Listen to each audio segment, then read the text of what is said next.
Hi, welcome to RCKicks. On today's show, something a little bit different. Welcome to RCKicks. Hold on a minute, where did we get the budget for this video? We've gone way over budget. We're only supposed to be checking out this, the FMS Toyota Land Cruiser. Now I have to say, I'm really sorry to FMS. They sent this to me ages ago and I've been waiting and waiting for the weather to get worse. Yeah, worse. Why? Well, they also sent me these, which is the track set for it. So I thought, being that I'm in the UK, maybe once or twice over the winter we actually get some snow. So I thought this would be a perfect thing to build it up, put on the actual tracks and take it out in the snow. And then we haven't had any.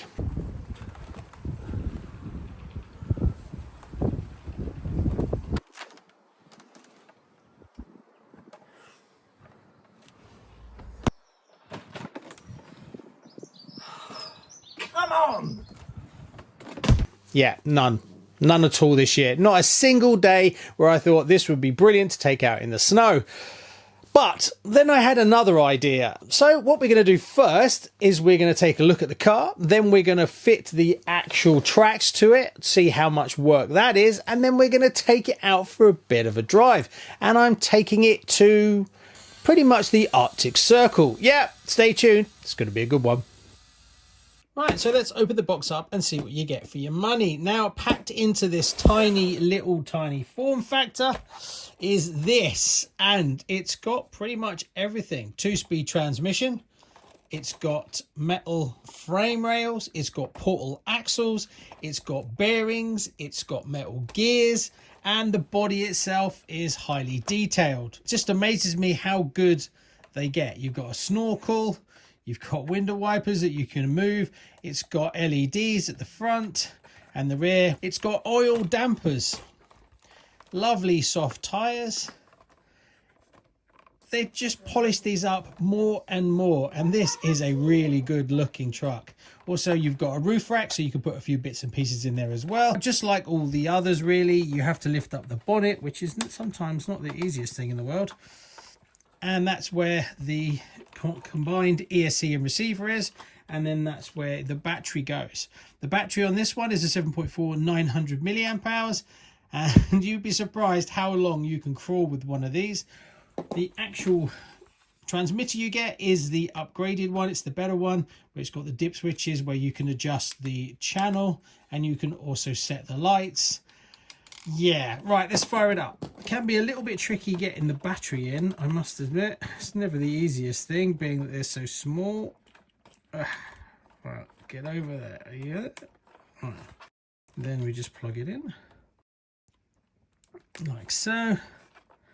Then we turn on our transmitter. Then we turn on, and then we try and close the lid. Right. So steering, then we can turn on the lights. So you've got 2 beams, then you've got an indicators. You can see that down there. So we've got lights, then you can go up, then you've got hazards.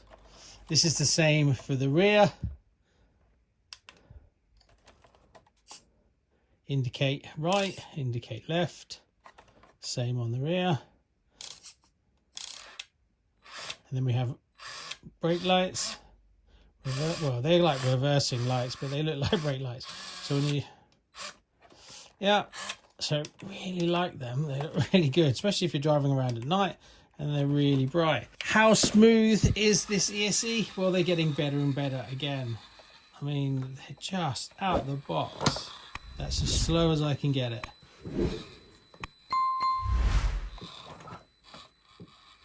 Quite impressive, I must admit. So let's take a look at the track set. Now, I've already fitted these and run these, so I'm basically showing you after I've unpacked it. But the 2 that you get, they are identical. So obviously, if you could just buy 2 and run 2 on the front maybe, but there's no difference between the 2 of them. In the box, you basically get an instruction manual that shows you how to fit it. Now, I did make a mistake and fit it the wrong way round, but if you follow the instructions properly, you will actually install it. It doesn't take very long at all. in now. What I've done, because this is going off to a Patreon, as I've done a giveaway for the RCKicks Patrons, I've taken them back off again now, and I've put them in their own bags to make life easier for the person who decides whether they want to run it like this or put the actual tracks on. So front right, front left. So I'm going to show you the easy way to fit these tracks. I've got one left to do. So you just take the wheel off as normal. Then these two screws, we're going to need them. So we'll take them out. Then you get a plate. Now you've got to make sure that the correct plate fits. So you can see that. And it has a number on it. And the number dictates whether it's a front or a rear. So this says 2 and this is a front one. So we put it on.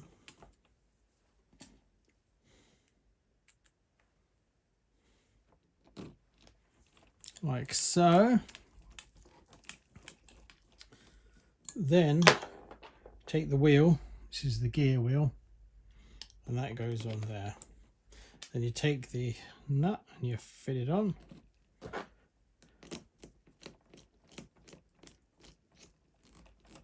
Like so. Then you take the track itself, and there's going to be 2 screws, one goes in there, one goes in there, and then that goes over the actual hub itself. So what you've got to do, this is where it gets a little bit sort of wobbling around a little bit until you get it right. There we go. Then we take this, which is like a little hub part with a screw in it. That then goes into the middle like so. There we go. Then you get these little brass parts that go over the bolt. I don't know if you can see that. And then that has to go into the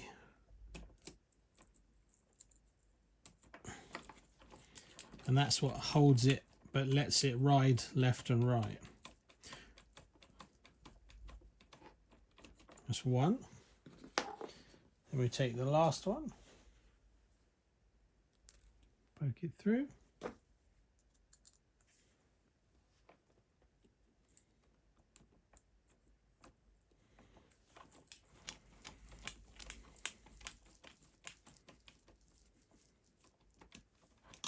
There you go. And that is fitted. You just repeat that on all 4 corners and you're golden. So after an hour or so of fiddling around, I have a fully upgraded truck.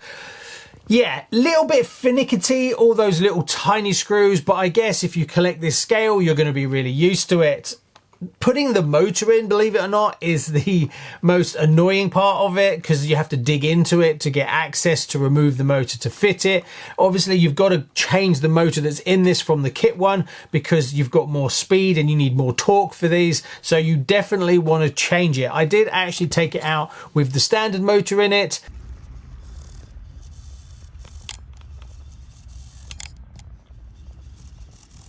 And it does struggle, so don't think you can get away with it. You do need to swap over the actual motor to the torque motor that comes with it. So all that's left to do is take it for a bit of a spin and see how well it gets on. I don't know, being that this scale is so small, how well it's going to go, but let's find out.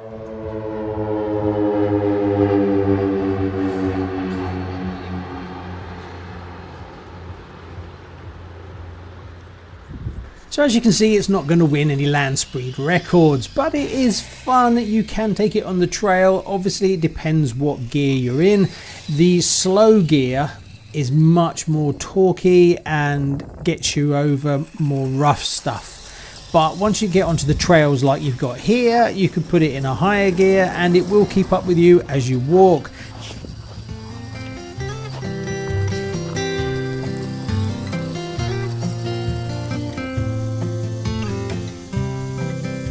Now it does look really cool. I just don't know whether it's going to be, I don't know, more of a novel thing that you use once or twice and then it will just end up sitting on the shelf. you can have a lot more fun with things in the snow that go a lot faster.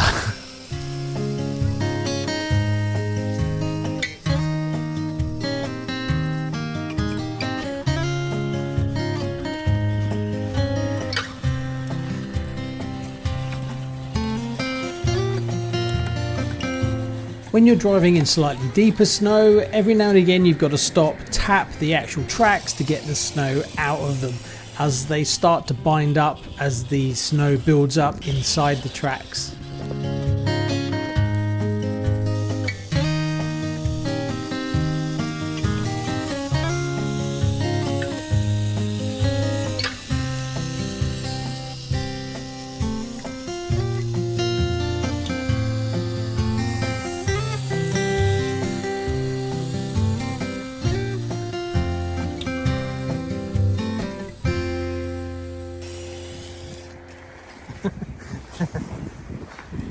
So what's my thoughts on the FMS Land Cruiser?